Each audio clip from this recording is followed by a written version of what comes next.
केन्द्रापड़ा जिला आखुआ दक्षिणी ग्राम पंचायत अंतर्गत अभयपुर ओरिशाଠାରେ ଥିବା प्रभु श्री अभयेश्वर महादेवଙ୍କ मंदिर प्रांगण में प्रतिवर्ष भଳି चलित वर्ष नवम वार्षिक विश्वशांति महायज्ञ अनुष्ठित हो जाइछि। स्थानीय अभयपुर और ओरिशा ग्रामवासी सहयोग में दीर्घ 9 वर्ष धरी एही विश्वशांति महायज्ञ करि आसुछन्ति। पवित्र चित्तोत्पला नदी महिला और पुरुष माने कलश शोभायात्रा रे जाई पवित्र जल उठाई आनी यज्ञ मंडप में रखा पर यज्ञ कार्य पंडितों द्वारा आरंभ करा जायथिला। दीर्घ 4 दिन व्यापी एही विश्वशांति महायज्ञर अंतिम दिन पुनाहुति अंचलर शताधिक भक्त और श्रद्धालु जोगदे विभु कृपा लाभ करथिले।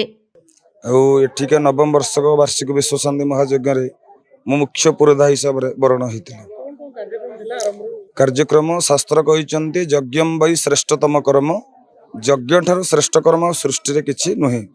तेणु ये जो रुद्र महायज्ञ आज को प्राय 9 वर्ष व्यापी जो श्रृंखला सहित आनंद सहित लोकों आग्रह एवं ग्रामर उन्नति निमित्त आम जो यज्ञ आरंभ करूँ आज पूर्णाहुति दिवस। पूर्णाहुति रे सकाल सूर्य पूजा गोपूजन तत्सहित मंडप रे आराध्य लक्ष्मी नारायण षोडशोपचार पूजा श्रीमद भगवत गीता यज्ञ पर संध्या आरती समापन होती। वर्तमान किछि समय मध्य आमर अन्यान्य कर्म संपादन करी पूर्णाहुति करा जिवे। अंकुरार्पण सूर्य पूजा गो पूजा प्रभुंकर अभिषेक रही हरिहाट एवं पुण्य आहुति एवं प्रसाद सेवन। Bureau report Nexus Odisha news.